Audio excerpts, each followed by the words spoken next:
One Piece, c'est cool. Je veux dire, comment ne pas aimer One Piece? Il y a tout qui est trop bien dans ce manga. L'histoire,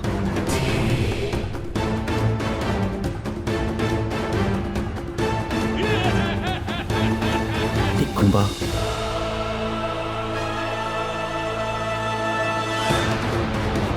les personnages,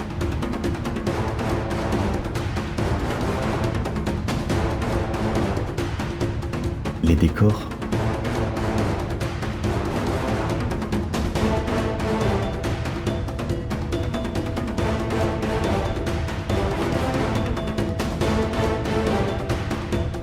Les émotions.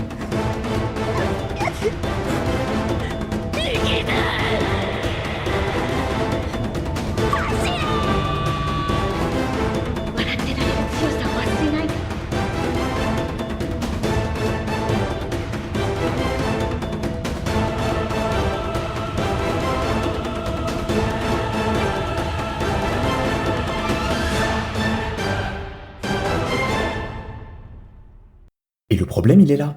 Tout est trop bien. Tout mérite qu'on s'y attarde au moins 1000 heures pour expliquer le génialissime de ce manga. Et ça veut rien dire. J'ai fait des recherches, le mot utilisé comme je viens de le faire veut absolument rien dire. Vous voyez, ce chef-d'œuvre est tellement bien qu'il m'empêche de parler correctement. Donc je peux pas, c'est pas possible, c'est irréalisable. Le truc est inévitable. Et je suis resté bloqué comme ça pendant une semaine, voire 2 semaines, à juste chercher comment aborder mon manga préféré. Puis, j'ai vu une vidéo qui a eu un petit buzz, mais qui s'est faite supprimer puis re-upload, et dont je montrerai pas mal d'extraits d'ailleurs, donc je vous conseille d'aller la voir avant de regarder ma vidéo. Et vraiment, elle est incroyable, donc foncez. Cette vidéo, si on traduit son nom en français, c'est « Le monde a coupé le souffle de One Piece ». Et c'est juste 8 minutes de montage qui nous montre le monde de One Piece. Ses îles, ses villes, ses peuples, ses faunes et ses flores, ses histoires, son histoire. Et du coup, j'ai compris quelque chose. One Piece brille par son monde. Et ben voilà, je l'aime mon approche. Alors, accrochez-vous, car on part pour une aventure sur les mers. On va faire de grandes rencontres, vivre des histoires folles. On va partir dans le monde de One Piece.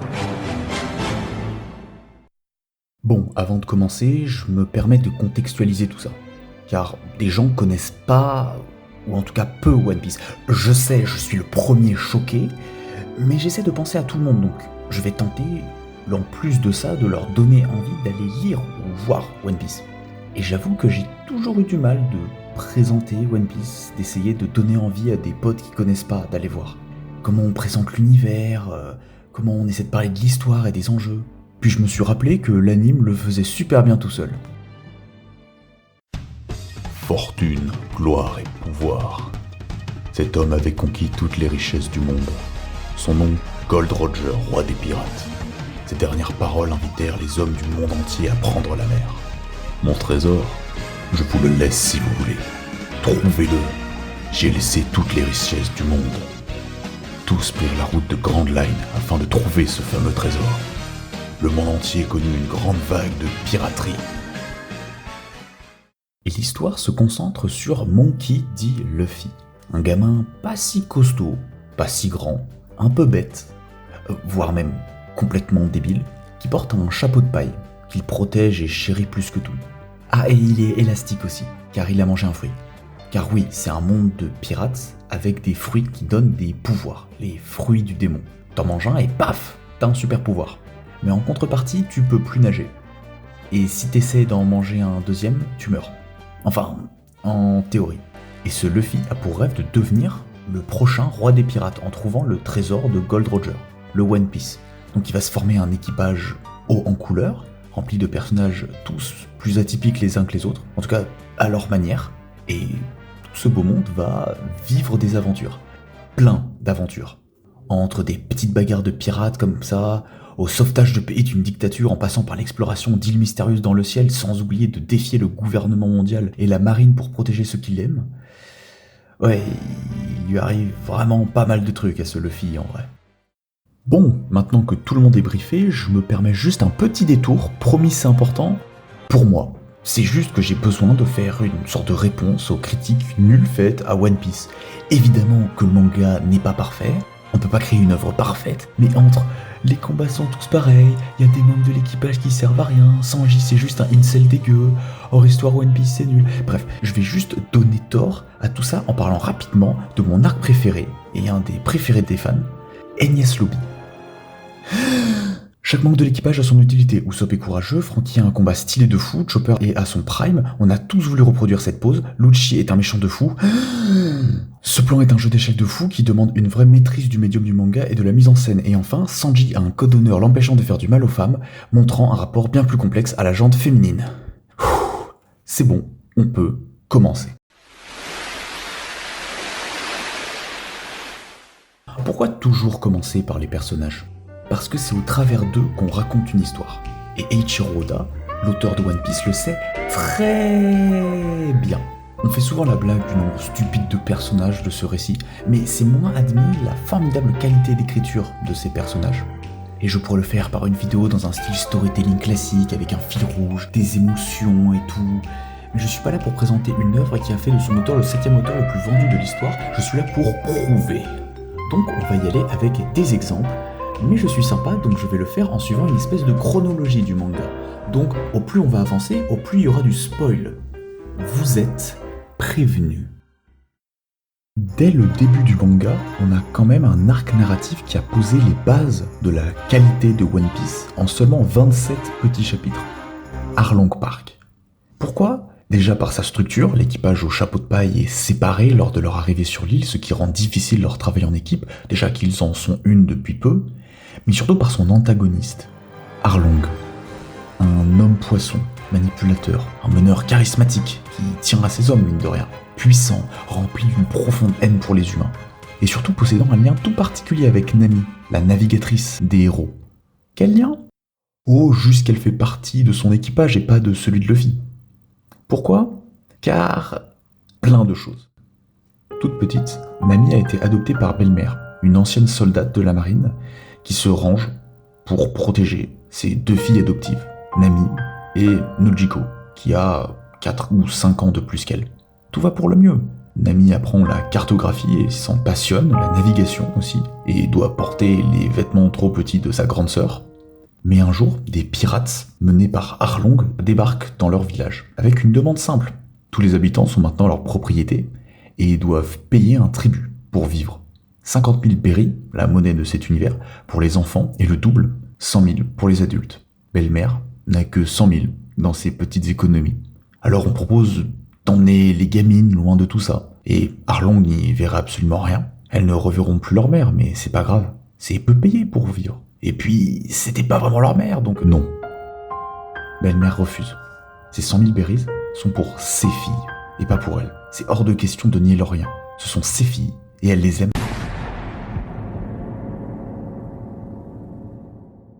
Mais Arlong n'est pas un monstre, loin de là. Nami aura même l'occasion de racheter sa liberté, et surtout celle de son village, en rejoignant l'équipage des hommes poissons en tant que navigatrice, et en payant une somme de 100 millions de berries. Donc pendant 8 ans, la jeune fille va se battre. Elle va escroquer tous les pirates qui passent, accumulant pièce après pièce la somme demandée. Et Arlong lui prend tout. Il avait conclu un marché avec un marines corrompu pour éviter que Nami ne gagne sa liberté. Après tout, elle est si précieuse. Alors, au fond du trou, dans un profond désespoir, la jeune femme ne peut plus agir seule.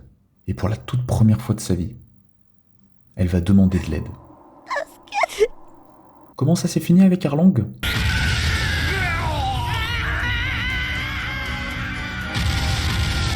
Plutôt bien. Surtout que maintenant, Nami est libre. Et je tiens juste à préciser que ce passé, très mouvementé, explique l'obsession très gaguesque de Nami pour l'argent et sa coquetterie. Elle qui n'a connu que misère et qui dut voler pendant plus de 8 ans pour ce qu'elle aime. Et cette écriture de l'explication, du retournement de situation plus ou moins annoncé par des foreshadowing, en tout cas des setups puis des payoffs, ça va devenir la marque de fabrique d'Oda. puisqu'il va répéter l'opération avec Robin à Enies Lobby en parlant de la volonté de vivre et de l'importance d'aller de l'avant malgré les douleurs passées. Et avec Sanji bien plus tard, sur Whole Cake Island, en traitant de l'importance des émotions et de l'empathie face à la force brute.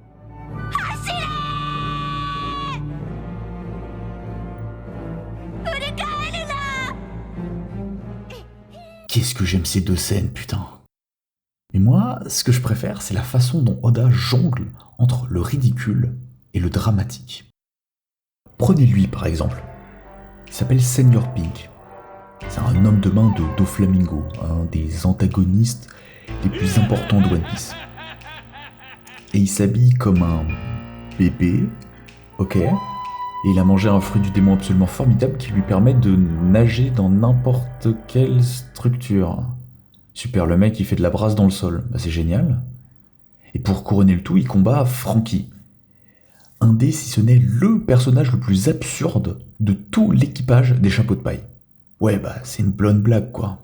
Puis Oda nous prend tout un flashback entier pour bien nous expliquer la vie de ce personnage.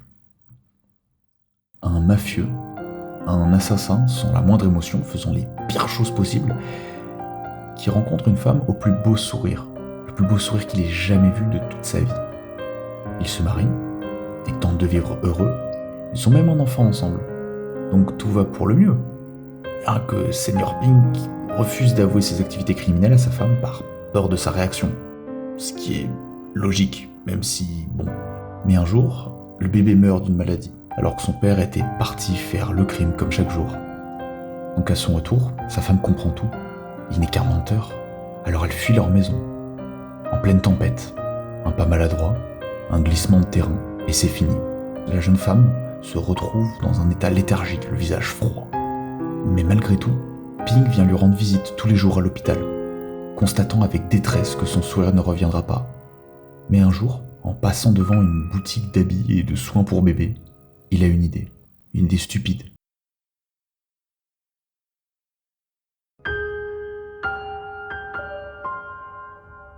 Alors peu importe les jugements, les moqueries et les interdits, il restera ainsi jusqu'à la fin, pour maintenir le sourire de la femme qu'il a toujours aimée, même si elle est déjà partie.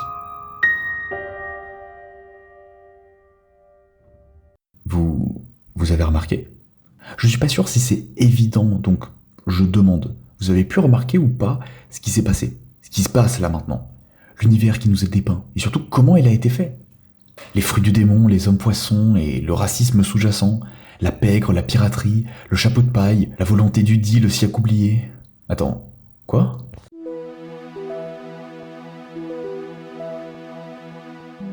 Je pense que vous n'avez pas idée d'à quel point Oda sait comment présenter son univers. Et surtout comment il maîtrise les concepts de setup et de payoff. C'est-à-dire le fait de présenter ou d'introduire un ou plusieurs éléments qui seront utilisés bien plus tard dans le récit. Ce qui est différent d'un foreshadowing. Car ici, c'est dans la diégèse, donc c'est-à-dire l'univers de l'œuvre. Par exemple, un détail dans une tenue, ou dans les habitudes d'un personnage, ou juste un concept qui sera utilisé bien plus tard. One Piece, c'est une histoire extrêmement bien présentée. On peut très facilement aller se perdre dans des forums obscurs et des discussions sur internet parlant d'un détail en particulier, d'une énigme, d'un point abordé dans le récit, ou peut-être juste pas encore abordé. Et la façon dont tout cela est présenté émule cette merveilleuse sensation d'exploration, de découverte. Un culte envers d'anciens dieux par-ci, une rumeur par-là, un nom mystérieux lancé comme ça sans raison, un ancien royaume disparu lors d'un siècle dit oublié. Et c'est au lecteur de reconstituer tout ça, de théoriser. Et même maintenant, après plus de 1140 chapitres, il y a tant de choses que l'on ignore. Pour l'instant, il y a quelques petits points où à peu près tout le monde est sûr et s'accorde à dire que c'est ça. Il y avait, il y a plus de 800 ans en arrière, un royaume prospère, aux sciences en avance sur le temps de plusieurs millénaires. Et ce royaume était possiblement lié à un certain Joy Boy. Joy Boy.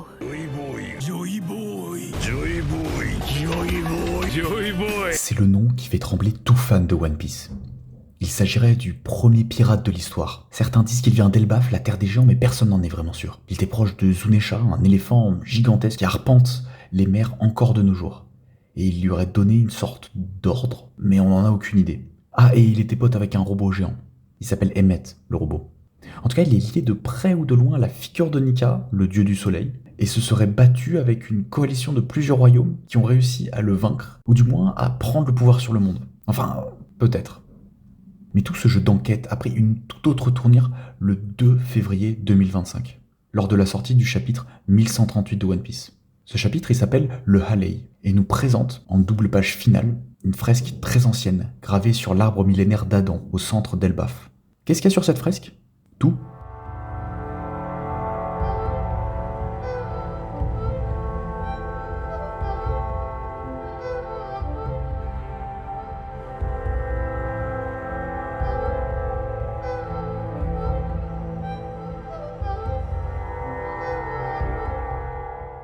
On a beaucoup trop de choses sur cette fresque. Une représentation de Nika, Emmet visiblement, un guerrier géant, une sirène, le tout combattant une sorte de démon volant un soleil. On a aussi des sortes de monstres géants, un arbre au centre, une étrange ville industrielle à droite. Et je me suis perdu. J'ai vraiment décidé de plonger dans un trou de lapin, car tout cela m'intriguait. Et je veux pas vous parler de mes découvertes ou de mes théories, mais de cette magie que possède une œuvre qui nous pousse à dire des choses fausses sur elle, jusqu'à la comprendre. C'est ça le propre de One Piece en fait. C'est pas les personnages super forts ou super dark, c'est son monde, son histoire avec un grand H. C'est notre quête à tous et toutes pour la comprendre. Et c'est ça One Piece, c'est une enquête pour comprendre une sorte de gigantesque chasse au trésor. Parce que comment tu fais pour émuler ce moment de l'enfance où quelqu'un se perd à comprendre une BD, un roman ou un film, mais y arrive pas car on est un petit peu con quand on est jeune. Et tu peux le faire en reprenant ces mondes magiques, pleins de couleurs qui nous ont fait tant rêver. Et t'y ajoutes une histoire, ton histoire, ta petite touche personnelle. Et quand des gens verront cela, ils voudront comprendre, mais en gardant ton récit critique, tout en racontant quelque chose, tu les perds et tu les guides. C'est ça One Piece, c'est le retour à l'enfance en tant qu'adulte ou jeune adulte. Un voyage dans le passé pour apprécier le futur.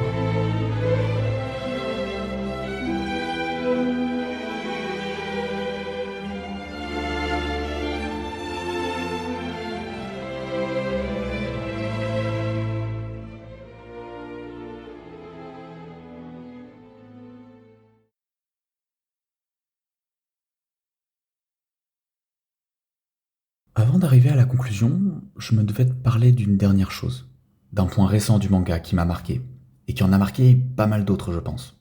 Un point qui mélange tout ce dont j'ai parlé jusqu'alors. Une histoire, un récit, un personnage. Kuma. Je sais pas si ça apporte plus à mon propos, mais c'est plus ou moins le point qui m'a donné envie de parler de tout ça sur One Piece. Donc... Kuma c'est un personnage bizarre et flou depuis le début, introduit assez tôt comme un des 7 grands corsaires. Les puissants pirates pactisant avec le gouvernement mondial contre l'impunité de leurs crimes. Et il va aider Luffy après un dur combat en utilisant ses pouvoirs pour transférer toutes ses blessures à son second, Zoro. Ce qui donnera une scène beaucoup trop stylée pour ce monde.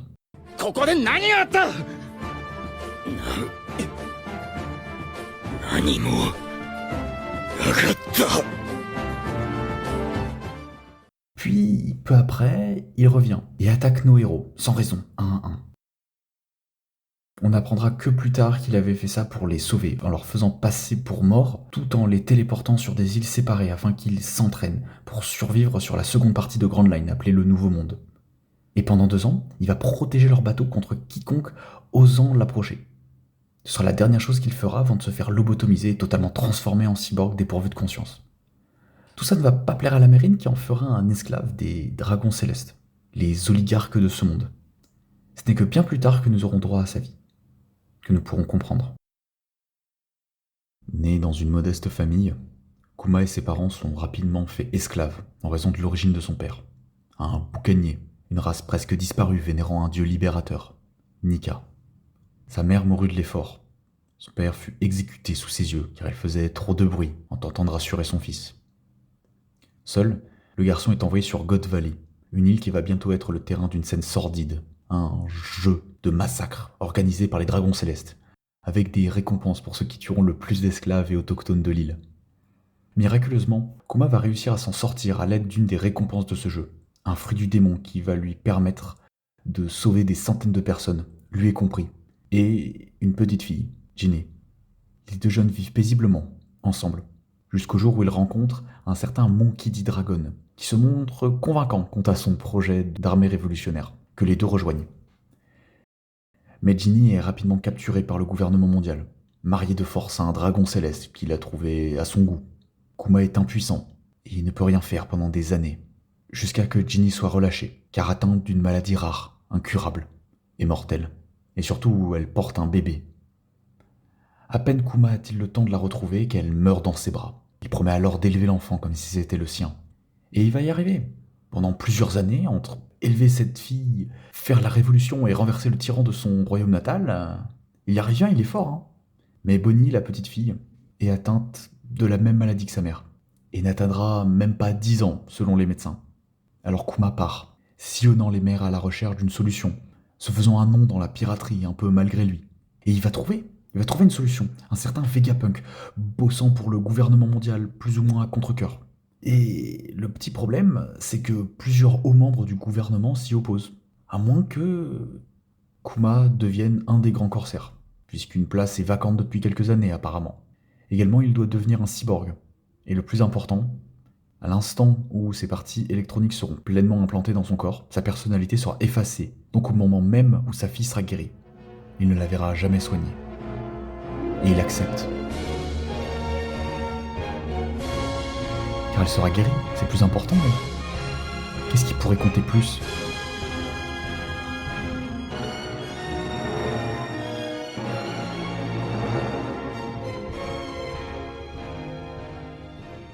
Vous voulez savoir un truc ? La première version de ce chapitre avait un problème.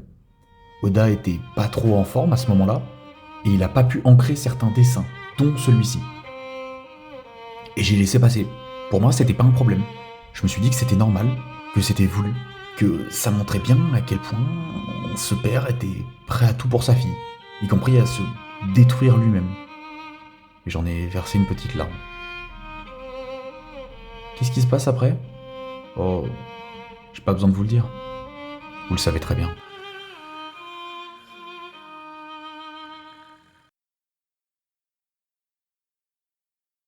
Pourquoi j'ai fait tout ça en fait ? Pourquoi avoir autant parlé de One Piece a certainement vous saoulé ?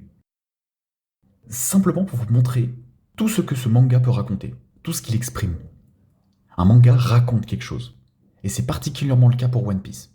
C'est une histoire riche dans ses thèmes, son univers, ses personnages. C'est une histoire qui se vit, que ce soit dans son coin, à juste lire comme ça, ou à plusieurs en discutant, en théorisant. C'est une histoire qui se vit.